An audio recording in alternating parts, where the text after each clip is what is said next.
Hey everyone, my name is Mark Hayward. I'm from the Absolute Business Mindset podcast and YouTube channel. Today we have Ibrahim Abdel Rahim, who is the managing partner at Moonbase Capital. Now, we are mainly talking about search funds, which is something new to me, which I didn't know a lot about before I spoke to Ibrahim.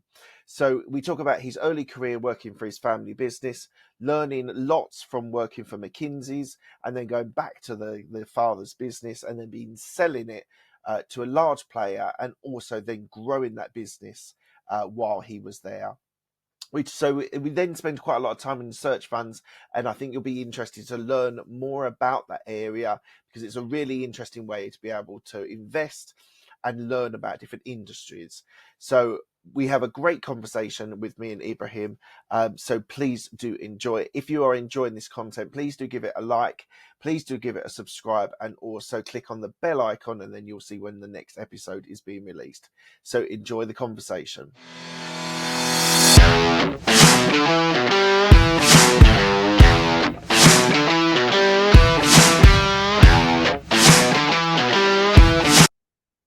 Today we have Ibrahim Abdel Rahim, who is a managing partner at Moonbase Capital. Hello, Ibrahim. How are you today?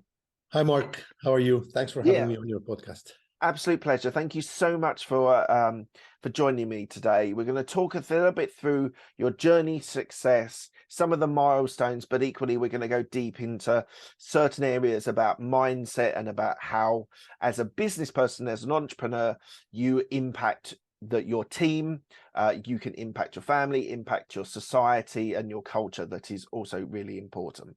So with the podcast being called Absolute Business Mindset, my first question is always, what does a business mindset mean to you?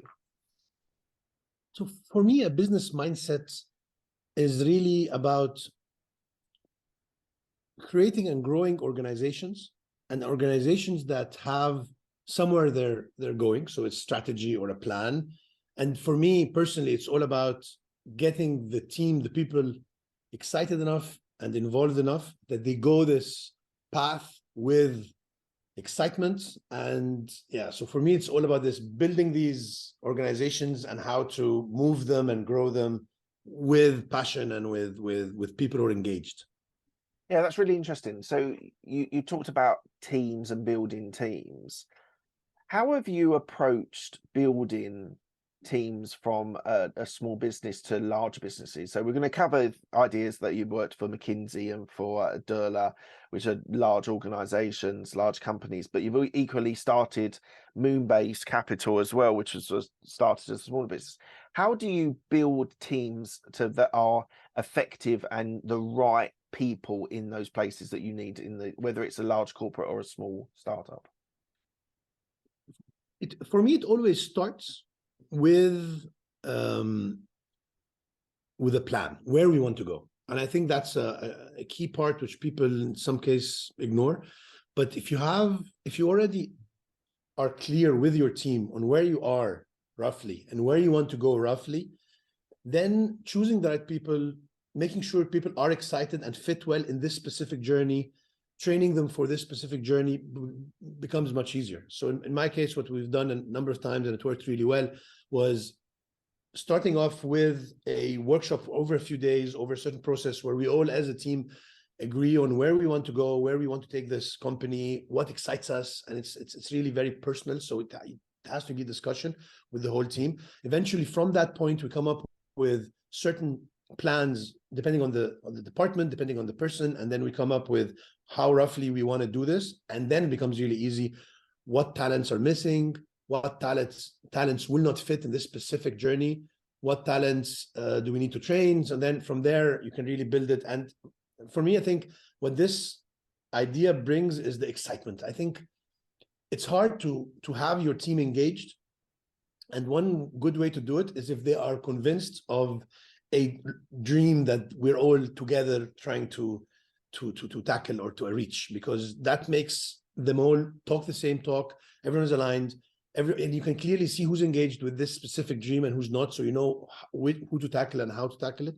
So this is what's been working for me, and I think it's a good way to align everyone and move forward. Absolutely. From the outset to make sure everyone's moving in the same direction. Absolutely. I think that's a really important point. Right, let's go all the way back to your upbringing. So I believe you were brought up in Cairo, is that right? Yes, yes. I was brought up in Cairo in a family. My father had an SME similar to the ones we invest in now. So my whole childhood was all about, you need to grow up and join me in my SME, and we take this SME and make it a conglomerate. This was my, like, for years and years, my dream was to take this SME and turn it into a conglomerate. And I'm thankful for my father for pushing me like this, because I think entrepreneurship for some people is very unnatural. For me, it's just a way of life, because it was always, you do your own thing, you do your own thing. So I'm quite grateful that I have this mindset from a young age. Were you good at school? No, I wasn't good at all, actually. No.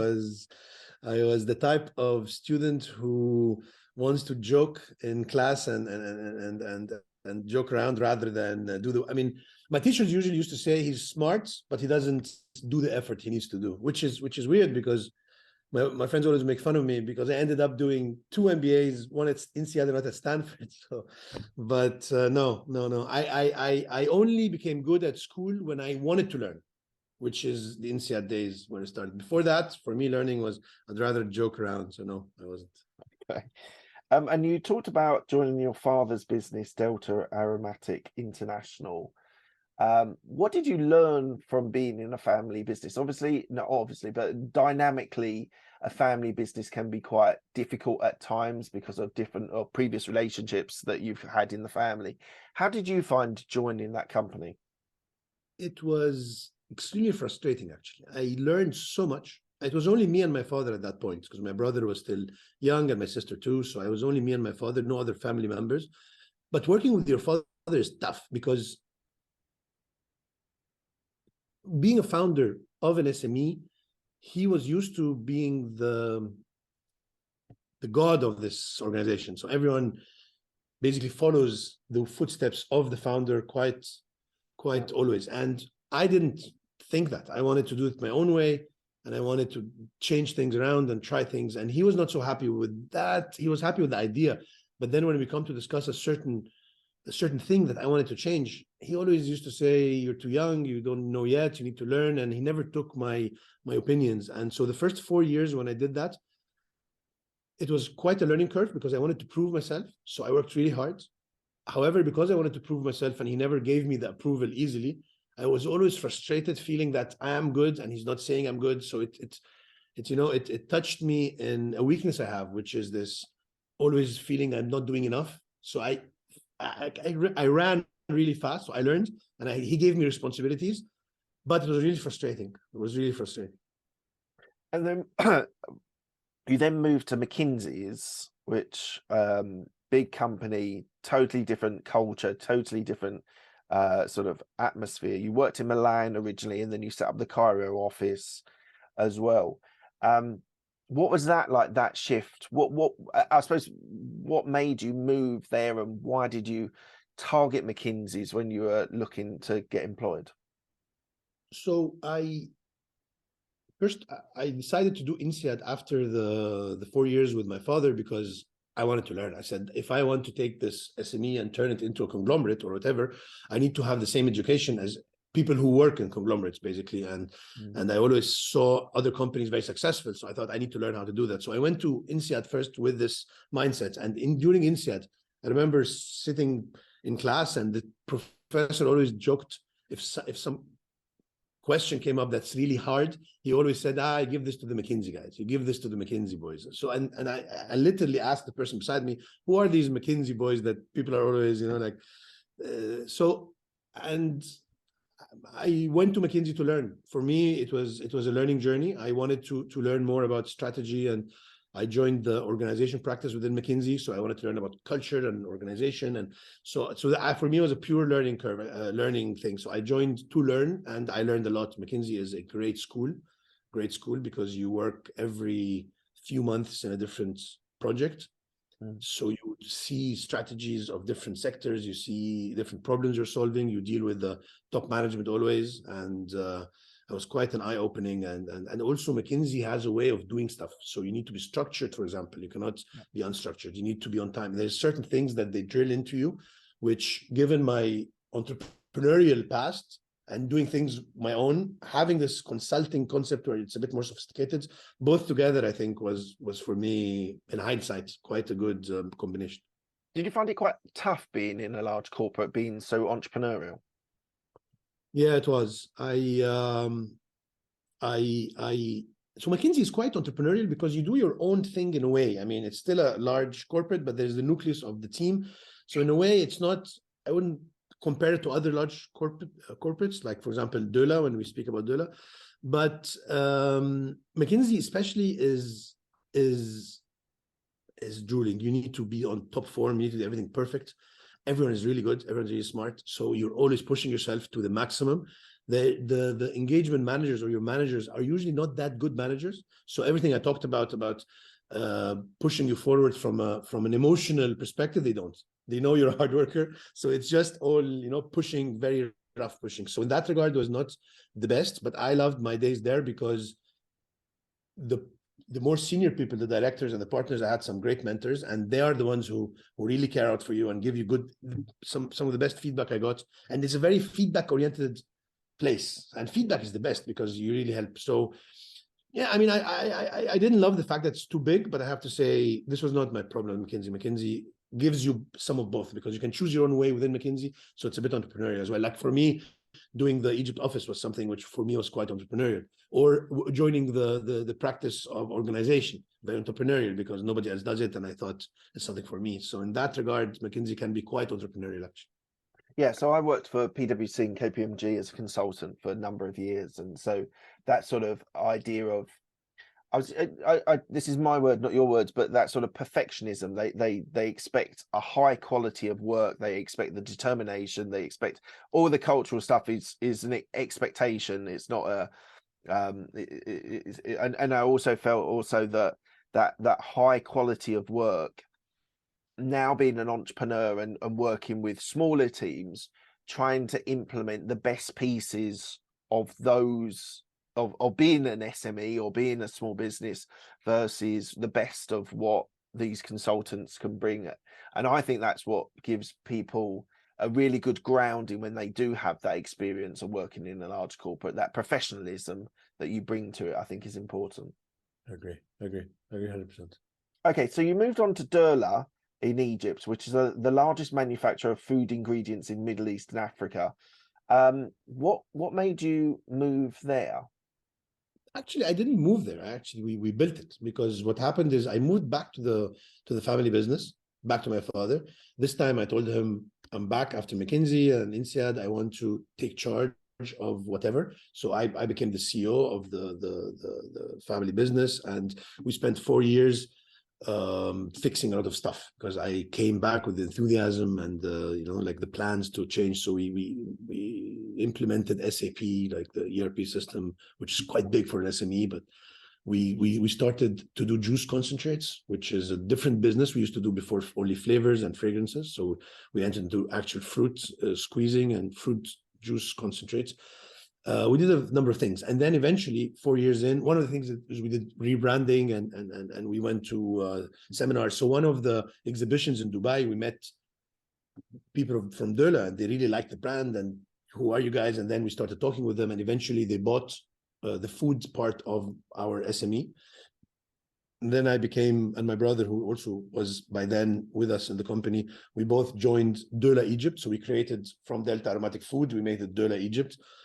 And we ran this Döhler Egypt for 6 years, starting from nothing actually, and then we took it all the way until it was 600 employees, and it was quite a successful. Yeah, we grew it quite a bit. I mean, this was also very interesting because I had the same company first as an SME family business, and then with someone like Döhler in your back, and the difference is huge. I mean, if you talk about SMEs, when they deal with banks are not that cooperative as when they are with the big conglomerates. When you deal with hiring, it's so much harder to hire good talent because they want to have the big name and on the CV of someone like Döhler.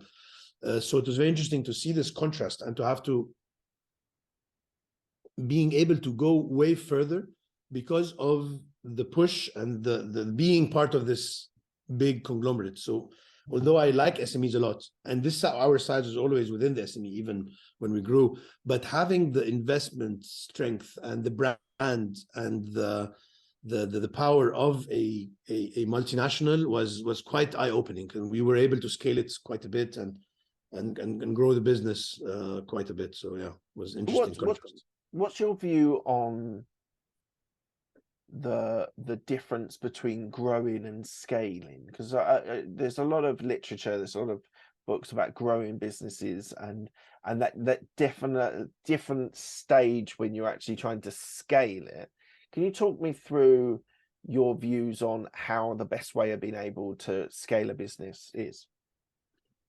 So scaling, when the word scaling for me always means you already have a business model which is tried, which is successful in certain places, and then you take the same concept, you take this exact business model, and then you scale it either in different geographies or different type of clients, or you just grow the same thing again and again.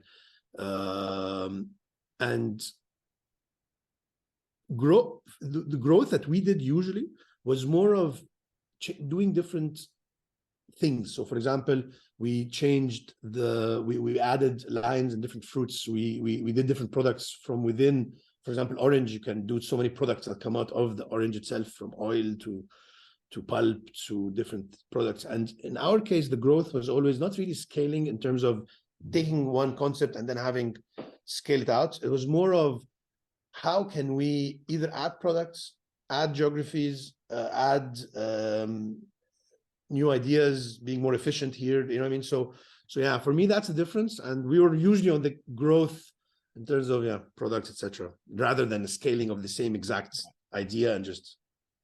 Yeah. Okay, cool. Right. Tell me about your current business, Moonbase Capital. What does it do? Who do you help? And I suppose why do you set it up? So after we exited as a family from Dula, we had an option to go, and at a certain time it was too big to stay. I wanted to stay in this size of the SME.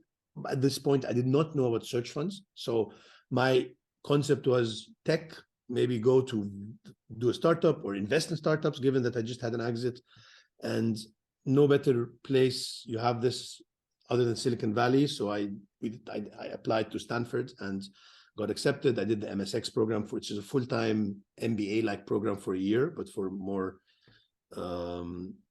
older people, let's say, developed leaders, but it's basically older people. And was fantastic. But I did not find myself in the startup world for different reasons. And I learned about search funds. And because of my love to SMEs, I totally love the concept. I remember being in class, just listening to this and saying that's like a brilliant concept, this whole search fund concept, which I don't know if your listeners know about search funds, or shall I give? No, please tell us a sort of explanation of it as well. So search funds, the name is a bit confusing, but it is you invest, or you as an investor help, support, invest with an entrepreneur who is going out to look for a business to buy. So it's not an entrepreneur who has an idea and a startup idea. It's an entrepreneur who would love to be a CEO of an SME, does not have the SME located yet, but would like to spend 2 years looking through different SMEs until he or she can locate one SME. And they cannot do it on their own because they need some money, which we as investors provide, usually around €500,000 for two years of searching. And we do it as a number of investors. So we do usually anywhere between 5 and 10% of this investment. So we maybe pay €30,000, and then you have 15 others, each putting €30,000. So it's each one putting a small amount of money to help this entrepreneur to find the company. And then during these 2 years, we also support with business ideas, with sector knowledge, with due diligence, whatever. So until eventually the searcher, we call it searcher or the search fund, they find a target, they come back to us investors, and then if we like the business, we invest usually around €500,000 per investor. And then the searcher becomes the CEO.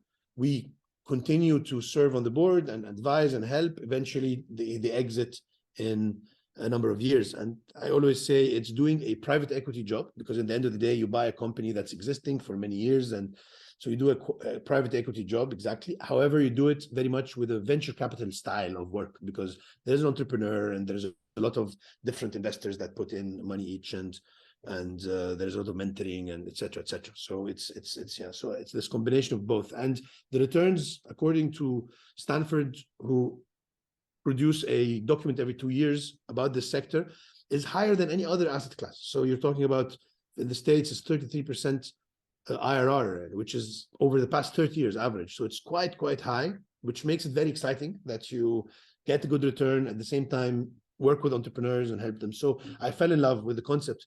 And this, I was at Stanford during the COVID days. And I after Stanford, my wife and my kids were like, we need to go back to Europe. And I was okay with that, because I have 4 kids, and just having 4 kids squeezed in a small house while I was studying at the age of 46 was also, was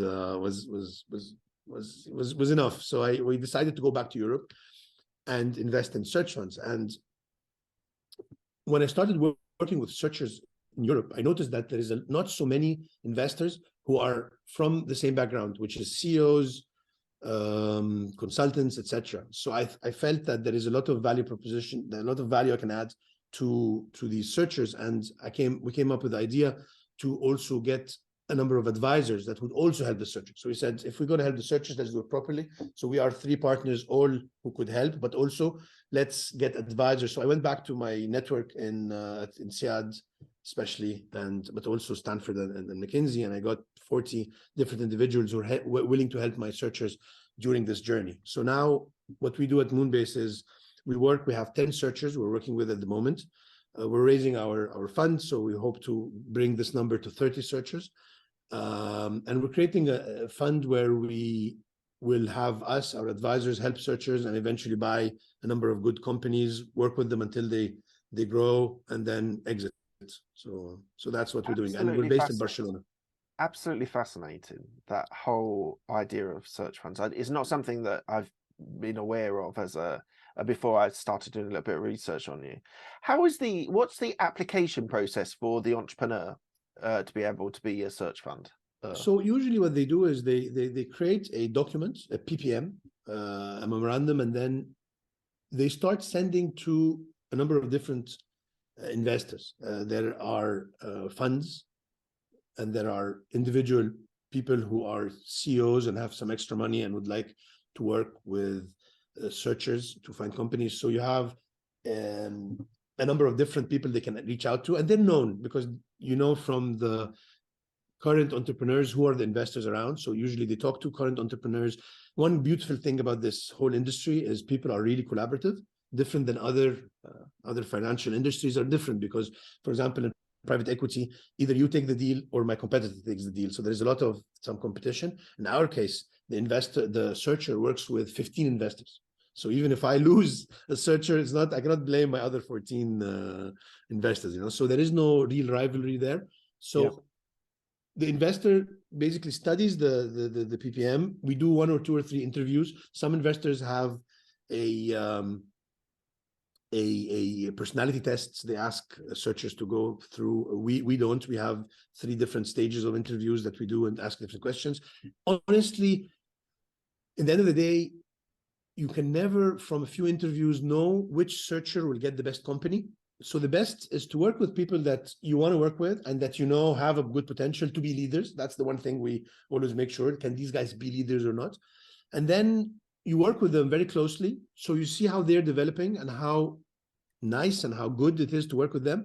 And then once they find the company, you make the real decision. So that's the beauty of the model. You don't have to decide once. You do pay an amount to have the option to invest once they find the company.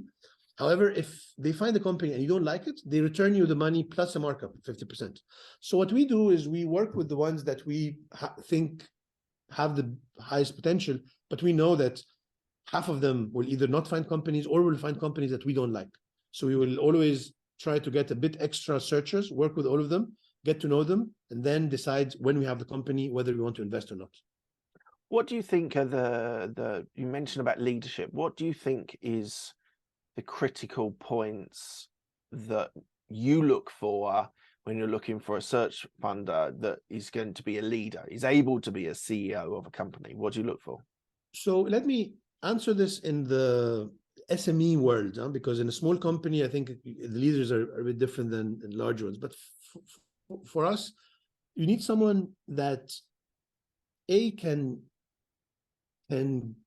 formulate and communicate a vision to this small group in a way that's authentic, where they believe our future is better with this transition, because you are having an SME where the founder has been doing it for 20 years. So many of the people within this SME look forward to a change or look forward to a better tomorrow. So first of all, you need someone who could come up with an idea, explain it to them, have them excited that there is a better tomorrow. Secondly, someone who is willing to work one-on-one with people who are not as sophisticated as teams that they worked with in the past, work with people who need one-on-one support, be humble enough to really roll up the sleeves, and because a SME CEO does not have the privilege of hiring 6-7 top tier managers to report to her or him. So what you need to do is you need to have the ability to work on different topics, be able to go back to the investors and advisors and get best practice from them, and then go back, work with this team very closely, and be willing to deal with mistakes and humbleness. This humbleness is important because in many cases you work with people who've been working together in a certain environment for 30 years. So you need to be able to deal with them on a soft yet hard, you know what I mean? Like, you need to put limits, but you also need to have this personal way of exciting them and working with them without them rebelling against you, because they're all friends. You're the one coming from outside. So if you don't play it well, there is a risk of them rebelling against you in a way which will make your life much harder. So for us, yeah, it's a lot of interpersonal skills and people. And then because we and other investors have the knowledge, if you have a searcher who's willing to learn and listen and apply and go back and is humble again to do this many times over, they will do the great job. Because I mean, marketing per se, HR per se, finance per se are not complex. If you're willing to listen and learn and go apply it and come back and work with the people, etc., you'll get it done. I mean, that's how I got it done after McKinsey. I was just talking to my mentors, looking at documents, things I've learned before, going back, implementing it, doing it wrong, doing it right. And this cycle, and you need someone who's willing to go through this, in my opinion. And the businesses that they're buying, are they discounted? Are they options because someone's an older entrepreneur that wants to retire, or are they looking for investment? Like what how do you choose or how does the searcher find those businesses that are best suited for them? What type of businesses are they? So there is very specific criteria that was formulated probably by Irv Grousbeck, who is the father of search funds, who was teaching at Harvard and Stanford, and over the years, which we are all looking at. So these are, for example, you look at very healthy companies that's been making profit for a few years. You're talking about businesses in the size of $1 to $5 million or euros EBITDA. So and businesses that have recurring revenues or contracts, something that's stable, businesses that do not require a lot of capex to grow. So businesses that are in a sector that's growing and has a future. So there's very specific criteria that we all follow. The beauty of this criteria is that at the end of the day, you're not talking about a turnaround or you're talking about a hidden gem, basically, a company that is beautiful in every aspect and has the potential to grow. And the way to find these is not through brokers usually, although some are broker deals. But usually what happens is the searcher spends 2 years with a team of interns starting with a database, trying to see which sectors fit these criteria and start to send out a lot of emails, up to 6,000 emails, or 6,000 companies, maybe each company 5-6 emails, where they keep following up on these emails and meeting them and having due diligences, giving a letter of LOIs, and like working until they can in the end locate one business. So it's a very tough process of 2 years looking and sifting through companies and talking to leaders until you find a company that fits this criteria. But by no means is it a discounted for any reason other than the fact of its size. Because you talk about businesses that are too small for the private equity in many countries. I mean, in the UK, for example, private equities tend to go quite low. So the UK has a bit of a different story. However, in the rest of Europe and the US, if you have a business for 2 million euros EBITDA, it's too small for the private equity model to flourish on. Of course, some private equities would go, but in general, they don't. So the founder who's been doing this for 20 years finds that too small for private equities, not too many options to sell. The legacy is very important for these founders. So to have a searcher or an entrepreneur who will keep the name, keep the people, just grow the business, and as if he's the new founder, is very attractive to the founders. And also the fact that the founder can exit 100%, because even in private equity deals, they will usually ask the founder to stay on, to continue the management, at least for 3 to 5 years. And in many cases, the founder is like, you know what, if I take all this money, I might as well go. And the beauty is you go and knock on these doors. You knock on the door and you talk to them and you give them the idea of why don't you sell? And it's very tough, I have to say. It's successful in 70-80% of the times. So most searchers find a good business.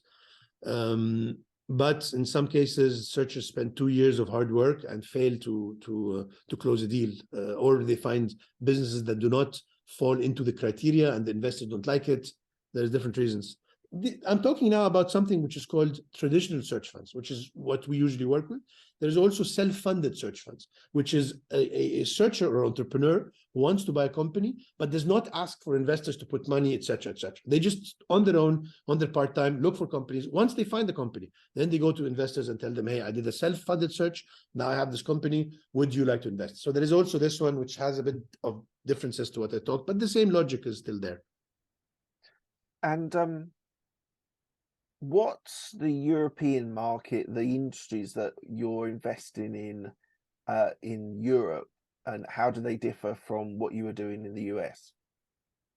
So currently, we're not investing in the US yet. I mean, I know the US market because of my Stanford days, but we're focusing on France and Spain the most. We have 4 French searchers, and they're doing a fantastic job. We have 4 Spanish search. So when the model came, so it started in the 80s in Stanford and Harvard, and it took maybe 10, 12 years to start having some traction and people starting to try it on a larger scale. So I think 10 years after the model was launched, you just had your 10th searcher. So it took time in the beginning.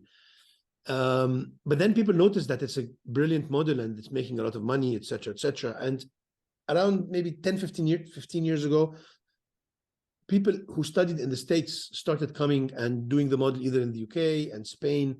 And the investors who were all in the US back then wanted to come and invest in Europe, but they wanted to have people who are local, which is very important for the model, to have local people who can deal with this. And many of the investors who are now actually quite big started with these early American investors and with European searchers working in the UK first and then Spain. And many of them came from the financial world. You have, of course, some entrepreneurs as well and business people, but many came from the private equity or financial world. And that's how Spain became the biggest in that field in Europe. You have a lot of searchers, it's a lot of investors, it's a very busy market. And then the second market, I would say, is France and the UK. France and UK is special because private equity is very, very shrewd and strong, and they go to smaller businesses, and every deal is probably brokered because the brokers are so good, I'd say. So in the end of the day, it's a bit of a different type of market. It's hard to get a company which is 5 million for sure, because private equities would for sure outbid you. France, however, started recently. I mean, when we had our 4 searchers around a year and a half ago, there was only 8 searchers in the history of France. Just to give you a perspective. Now you have, this year, we have around maybe 7, 8 searchers, new searchers just this year. But just a year and a half ago, the history of France only had 8 searchers. So it's really growing. But yeah, I mean, I would say France, UK, Spain are booming. Germany is coming, is also coming. Is a bit behind, but it's also coming. And then you have Italy, which is again slowly growing. So yeah, Europe is doing quite well actually. What's the biggest hurdle that you've faced at Moonbase?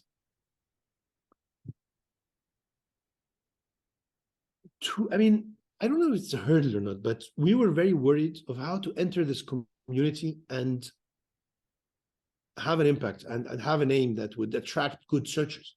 And we were able to quickly find out that we have something to add, but we needed to get the word out and get people to know that we want to add value and we will add value. And we did a lot of marketing and branding and webinars and white papers and blogs, and we did a lot of effort in that regard. And that's not the norm, because people usually in financial sector don't do this type of things too much. So we were a bit of, not sure of what we're doing, and it worked out really well, because the word is out and people are very happy with what we've been doing. I see even others are now following suit, and they have more LinkedIn posts, and which is great, because we want to get the word out. You're not the only one who didn't hear about search funds before this interaction. Most people I talked to didn't, but we need to change that. We need more and more people to know about search funds. So that this is one thing which we did really well, and it came from this fear we had, and it turned out to be the best thing we've done. So now most people in Europe know about Moonbase and know the value we add, and we have connections with so many people, and also with investors. I also did the effort of talking to so many investors. So I did all this, and it's paying off quite well now. And the community is great. I mean, that's the best thing about search funds. People are really helping each other. Anyone you talk to will support you as an entrepreneur or as an investor. So it's a very healthy environment, let's say. And your company has 3 partners that are part of it. How did you start your business with the other 2 partners? So actually, we were 4 partners at the point. We started off with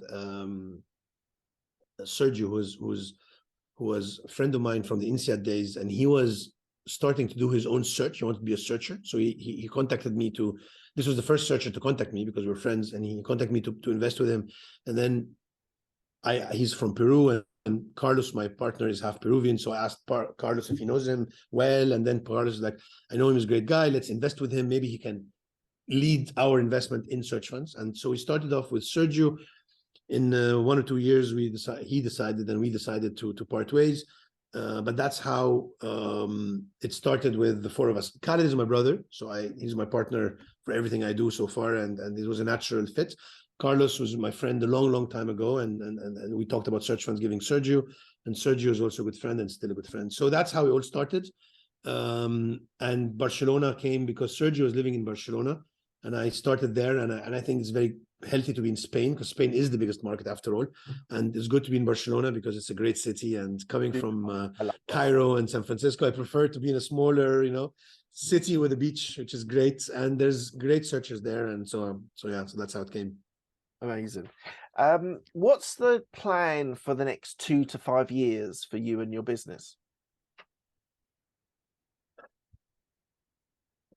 I am so bullish about search funds. I think there is millions of SMEs that can be over the years, because some of them are not there yet, but there's so many SMEs, there's so many entrepreneurs that can come. So I think search funds will become a major asset class within the finance very soon. So I think the growth of search funds, if we're positioned the way we are now and we can grow in this market, I think Moonbase will have quite a big part to play.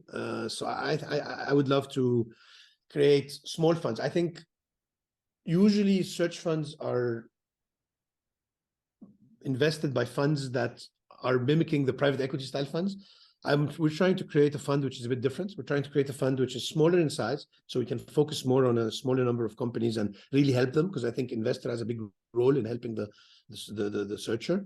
And I hope that in 2 to 5 years, we have plenty of these 15 million euro funds. We have a lot of LPs we choose LPs who want to be involved, who want to also help the searcher, so to give even more back to the searcher. So we hope to have settled this new type of fund as a mainstream thing, where others even copying it, and eventually having a lot of those. Maybe you have a fund for the UK and a fund for Spain and a fund for, and then you can have LPs who put a bit here and there to do extra diversification. And I want to focus on the US for sure. So I'm very excited about growing within the search fund world. And I think also search funds is good for the economy because you have these SMEs that would eventually fail when the founder dies or leaves the business, and to have this continuation and growing them is healthy, and it's needed. More than 50% of the GDP of Europe is SMEs. So to have a solution for that is also very personal for me, given that I am from an SME and I love SMEs. So I think it's time that SMEs find a good investment and a good way. So that's where I would see myself, and very excitingly, plus working closely with entrepreneurs and coaching them. And I love this. I love working with people and connecting with them. So that's another thing I want to spend a lot of time doing in the next 5 years. Amazing. Look, we're coming to the end of the interview. I ask the same 6 questions to all of my guests. They're quick fire questions. They don't need a quick fire answer. The first one is, what's the best decision that you made in your career?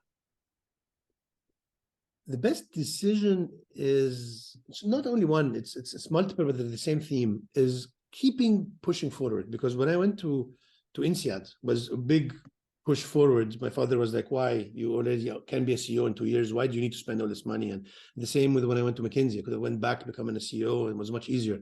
And Stanford even more. I exited my company. I was, I already been a CEO for 10 years. I could have done anything. But then I decided to take my kids, go to the States, work on that. So I think my answer is pushing hard, going out of the comfort zone, even when the comfort zone is so comfortable, would be the best thing I've done. And I think it's paying off. And this is not part of the 6 questions. It's just, I'm intrigued. So you said a couple of times that you've moved your family and moved your kids around the world where you've been. What do you think their experiences have been, living in different countries, having different experiences, different cultures, different things? What, from their perspective, what do you think they've learned from being a global citizen? So it's, I mean, they were a bit unlucky with the Stanford because it was during the COVID years. So COVID year. So they spent half of the time enjoying California, which was great. And it is so open. I mean, kids who travel and see different cultures and see different people really become different, because they become non-judgmental. They become much open to ideas. They know that there are different people. So I would recommend it to everyone. But of course, we were unlucky that we had COVID, so we're stuck in a small house at Stanford campus for 6 months. So in that case, it was. I'm just laughing because if I ask my wife, she'll tell you it was a bad experience because of that 6 months. But overall, it's highly recommended. Now also moving to Barcelona, again, the same. They love it. We travel a lot in Europe, and they are. I mean, yeah, I think the world is becoming more and more global. My kids are very similar to kids anywhere in the world. So I think this, having them live and travel, is very, very useful. Absolutely. What's the best piece of advice you've been given? It was about feedback. In McKinsey, one of my partners was giving me feedback one day, and I was a bit defensive. I was explaining to him why whatever feedback is giving me is not. And he just stopped me and looked at me, and it was very sharp, actually. He told me, listen, feedback is for you. I'm telling you this because you are going to improve from it. So don't negotiate what I see. I know what I see. And he was very tough on it. And I thought about it, and it was great advice, because now I'm trying to learn as much as possible from everyone around me. And I think it's key and important for you to listen, because there's so many blind spots that you don't see. And to have good feedback is a major learning experience for me, at least. Who's the person that's helped you most in your career?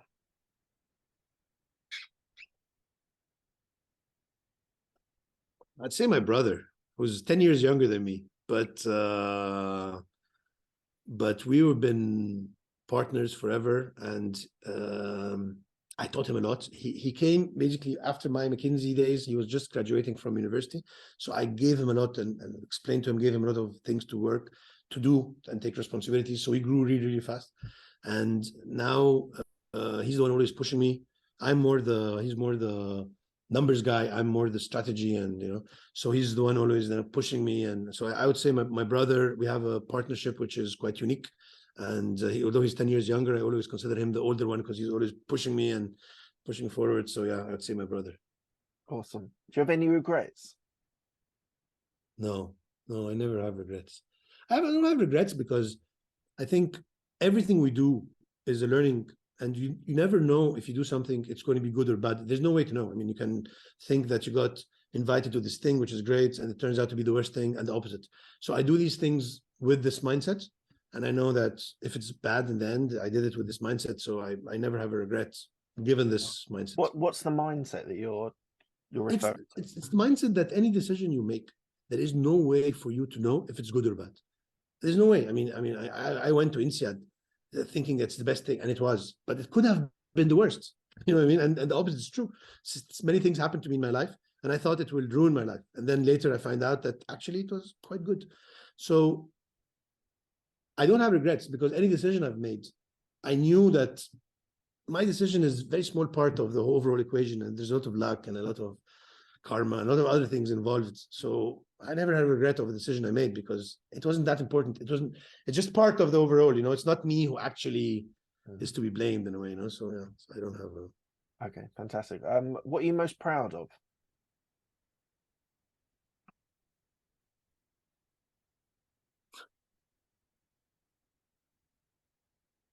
Interesting. Nothing specific actually. What am I most proud of? I'd say my family. I mean, me and my wife built a family with 4 kids. It's hard, and we also are pushing ourselves. So we are not just taking it easy, and we're traveling and doing this and doing that. So now we're trying homeschooling for a year just because we want to travel more in Europe, given that we just moved to Barcelona. So who would do like homeschooling with 4 kids while you're raising your fund? And so I'm proud. I would say I'm proud of building this cocoon, which is very tough, but it's my comfort, and it's kids are hard, but you learn how to love through them because so much unconditional love, and also you learn how to hate because sometimes you want to kill them as well. But I'd say I'm proud of building this this nest with my wife. So I'm proud of her the most to endure with me and be able to get us where we are and travel all this on a whim. So yeah, I'm proud of her the most, I'd say. Amazing. I've got 2 girls, and that's absolutely plenty for me. I don't know how you do it with 4. I don't know how you do it. What does legacy mean to you? Legacy? I don't have. I mean, my father has this legacy concept much more than me. So for him, we take this and make it a conglomerate, and I don't get married to things I've created too much. So I'm at the moment doing stuff which I love.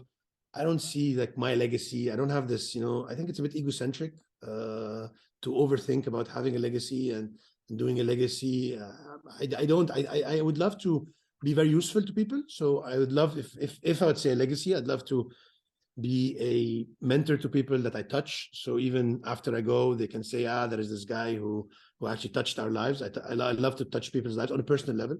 So this is, if I would have a legacy, it would be more in people's hearts where they would say, there's this guy who helped us out, but that's it. No structure that I would like to leave as a legacy. Okay, fantastic. And where can people find you if they want to reach out to you about search funds, about Moonbase? Where can they find you? I mean, LinkedIn is a very good way, and also our website, www.moonbasecapital.com. Through our website, there is an easy way to reach us. And I love to reach people. So please, anyone who wants to know more about search funds, where I can help in any way, I'm very happy to support and help. Thank you, Ibrahim. Thank you so much for the interview today. It's been absolutely fascinating learning about yourself and learning about your journey, as well as your current business in Moonbase. So thank you very much for your time. Thanks, Mark. It was really a pleasure. I love the questioning, and thanks for having me. Pleasure. Thanks a lot. Cheers.